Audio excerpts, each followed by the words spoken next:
जय ठाकुर, जय माँ, जय स्वामी जी महाराज जी। आज हम आए हैं अपना भगवत गीता के ज्ञान योगा श्लोकाज में आगे कंटिन्यू करते हुए हम आज लेंगे चैप्टर 2 का वर्स 21।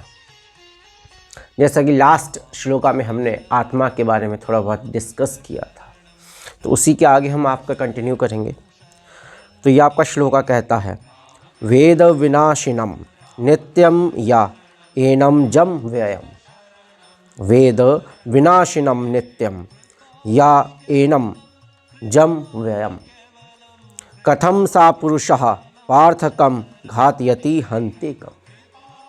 कथम सा पुरुषः पार्थ कर्म घातयति हन्तिकम। ये जो आत्मन है वह क्या है? आपका इंडेस्ट्रक्टिबल है। ये आपका क्या है? अविनाशी है, एटर्नल है, अनबॉर्न है एंड अनडिकेइंग है। ये कभी भी आपकी ख़राब नहीं होती है, कभी भी इसका डिके नहीं होता। और जो व्यक्ति, जो ज्ञानी पुरुष, जो सत्पुरुष यह ज्ञान जानता है, जिसको यह बोध है, तो वह क्या किसी को मारेगा या कोई क्या ऐसे व्यक्ति को मारेगा? जिसको ये आत्मबोध हो गया, जिसको यह तत्वबोध हो गया, वह तो इन सब चीज़ों से परे हो चुका, वह तो संसार की माया से परे हो चुका, जन्म मृत्यु से परे हो चुका। जिसने आत्मा को जान लिया, समझ लो उसने सब कुछ जान लिया। ये जो सेल्फ है, आत्मा है, उसको न मारा जा सकता है, ना ही उसे जिंदा किया जा सकता है। तो ये भगवान श्री कृष्ण ने अर्जुन को समझाते हुए कहा है कि तुम डरो मत। ये जो तुम्हारे सगे संबंधी हैं, इनको जो तुम मार रहे हो, वास्तव में तुम नहीं मार रहे हो। इनकी आत्मा तो अजर अमर है, इसको तो कोई भी नहीं मार सकता। ये जो आत्मा है अजर अमर है। उनकी आत्मा को, उनको केवल परिवर्तन के एकमात्र माध्यम हो, केवल एक हिस्सा हो परिवर्तन करने वाला तो ऊपर वाला है। वो तो एक आत्मा है। जिनको तुम मार रहे हो वह भी एक आत्मा है। वह तो केवल शरीर है, सॉरी, आत्मा तो अजर अमर है उनकी। तो तुम कौन होते हो उन्हें मारने वाले? तो यह आत्मा क्या? अविनाशी है, चेंजलेस है, इंडिस्ट्रक्टिबल है, विदाउट बर्थ है एंड इम्यूटेबल है, इमॉर्टल है।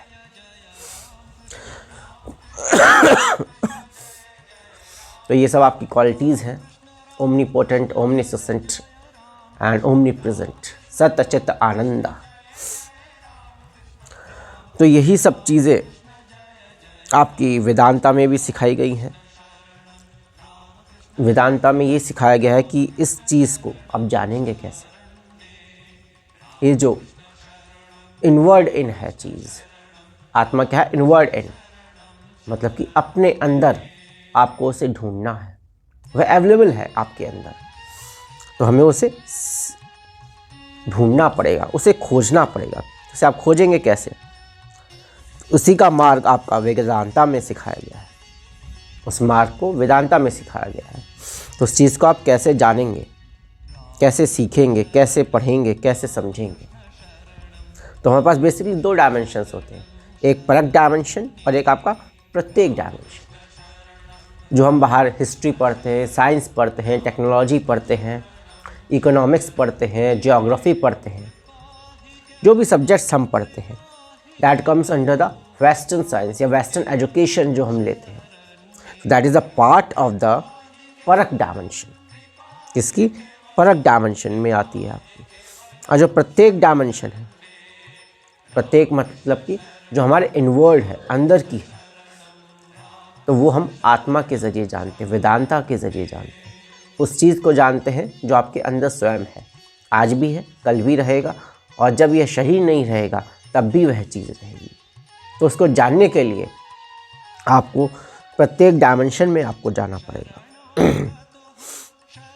तो यही आत्मज्ञान की साधना है, यही आपकी स्व को जानने की यात्रा है। स्व को जानिए, अपनी आत्मा को जानिए, इनवर्ड इनको जानिए। That is the ultimate source of realisation, of enjoyment, of परम आनंद, जिसे हमने कहा गया है। क्या कहा गया? परम आनंद। तो यही आपके परख हैं, प्रत्येक डायमेंशंस हैं। लेकिन इसके साथ ही साथ एक सांख्य योग की फिलॉसफी की भी आगे बात की गई है, जिसमें है कि आपके आत्मा को जानने के लिए हमें क्या करना पड़ता है, एस्केटिक बनना पड़ता है, सन्यासी बनना पड़ता है, जोगी बनना पड़ता है। तो उसमें हम क्या करते हैं, नेति हर चीज़, संसारिक जो बंधन है, संसारिक दुख है, संसारिक सुख है, संसारिक कार्य है, उनको हम छोड़ते चले जाते हैं, त्यागते चले जाते हैं। That is a part of the Sankhya yoga philosophy. लेकिन जो सांख्य योग फिलॉसफी है वह उन लोगों के लिए है जो इस शरीर तत्व से, इस शरीर भाव से ऊपर उठ चुके हैं। इन सामान्य लोगों के लिए नहीं है, जो इस अपने रिश्तेदारों के मोह माया में पड़े हुए हैं, 2 वक्त की रोटी के साधन में पड़े हुए हैं, जिन्हें अपने शरीर से मोह है, उससे लगाव है। ये उनके लिए नहीं है सांख्य फिलॉसफी। तो इसको थोड़ा इलाबरेट करने के लिए, इसको थोड़ा सरल बनाने के लिए, जो सामाजिक लोग हैं, जो समाज में रहते हैं, जिन्हें बहुत सारे कार्य करने हैं, संसार के कार्य करने हैं, उनके लिए भगवान श्री कृष्ण ने एक निष्काम कर्म योग का पथ का अवलंबन किया है कि हम निष्काम कर्म योग के पथ को फॉलो करते हुए इस संसार में ज्ञान के मार्ग को भी अपना सकते हैं।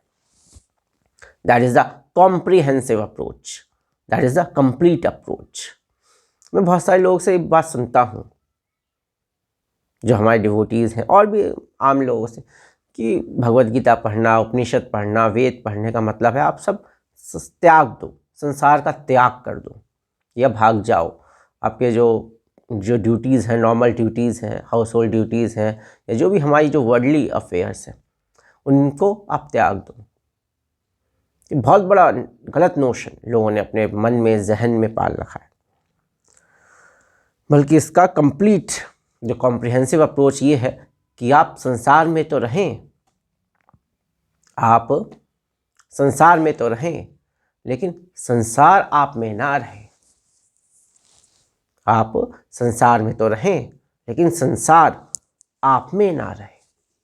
सो that is the complete philosophy given by the Yogeshwar Bhagwan Shri Krishna. So that is the complete message of Bhagavad Gita that completes the Sankhya Yoga philosophy given by the Rishi Kapil Muni. And that is also the part of the practical Vedanta propounded and propagated by Swami Vivekananda. He has said, each soul is potentially divine. The only goal is to manifest that divinity by controlling nature, either external or internal. Do it either by work, psychic control, philosophy, भक्ति और ज्ञान। किसी से भी वह आप चीज़ प्राप्त करें। योग का अवलंबन करने का मतलब ये नहीं है कि हम संसार का त्याग कर दें। तो इसको ऊपर एक आम आदमी को उठना पड़ेगा और इस फिलॉसफी को सही वे में उसे इम्प्लीमेंट करना पड़ेगा, उसे एग्जीक्यूट करना पड़ेगा, और तभी हम अपने उस उच्च लक्ष्य को प्राप्त कर पाएंगे। लेकिन हाँ, यह बात अवश्य है कि जो मार्ग सन्यासी के लिए है वह मार्ग गृहस्थ के लिए नहीं है, और जो मार्ग विद्यार्थी के लिए है वह एक बुजुर्ग के लिए नहीं है। सबका मुक्ति का जो मार्ग है, सबका जो प्रैक्टिस का जो मार्ग है, वह उसमें थोड़ी सी डिफरेंस है, थोड़ा सा अलग है। तो यह जो चीज़ है, यह आपको सिर्फ एक गुरु ही आपको गाइड कर सकता है, उसके बारे में समझा सकता है, उस पर आपको चला सकता है। सिर्फ किताबें पढ़ने से, हम किताबें खरीद के ले आए, 5 उपनिषद ले आए, कुछ किताबें ले आए, उससे हमें पूरी तरह से ज्ञान प्राप्त हो जाएगा, तो यह वो मान के ना चले, बल्कि इससे वह और गलत नोशंस और डेवलप कर लेते हैं धर्म के बारे में। आप पढ़िए, लेकिन उसमें सब कंप्लीटनेस नहीं है। और सब कुछ कंप्लीटनेस होती तो गुरुओं की आवश्यकता ही क्यों होती। अगर कोई व्यक्ति 2 किताबें पढ़ के घर में ही मेडिकल का स्टूडेंट बन जाता, तो कोई डॉक्टर मेडिकल की पढ़ाई के लिए जाते ही क्यों कॉलेज में। तो यहाँ पे भी वही चीज़ एप्लीकेबल होती है। अध्यात्म के मार्ग पर, धर्म के मार्ग पर 10-10 वर्ष की, 15-15 वर्ष की साधना करनी पड़ती है, जिसमें सेवा करनी पड़ती है, गुरु की सेवा करनी पड़ती है, तप करना पड़ता है, स्वाध्याय भी करना पड़ता है, ध्यान करना पड़ता है, जप करना पड़ता है, कीर्तन करना पड़ता है, अपने मन को स्थिर करना पड़ता है, तब वह जाके 10-15 वर्षों के बाद कुछ ज्ञान अर्जित कर पाता है। तो वही बात भगवत गीता के आगे कही गई है वर्स 2.40 में, स्वल्पम अपि अस्या धर्मस्य त्रेयते महतो भयत्, धर्मस्य त्रेयते Mahato भयत्, even a little of this dharma will save one from great fear। केवल थोड़ा सा भी है जो ज्ञान है, आत्मज्ञान है, आत्मा की अनुभूति है, सेल्फ की नॉलेज है, आपको संसारिक दुनिया से बहुत ज़्यादा अलग कर देगा। आप उसमें बहुत अच्छे तरीके से ऊपर उठ के कार्य कर पाएंगे, अपना भला कर पाएंगे, समाज का भला कर पाएंगे, परिवार का भला कर पाएंगे और पूरे विश्व कुटुंब का भला कर पाएंगे। जय ठाकुर, जय माँ, जय स्वामी जी महाराज जी की जय।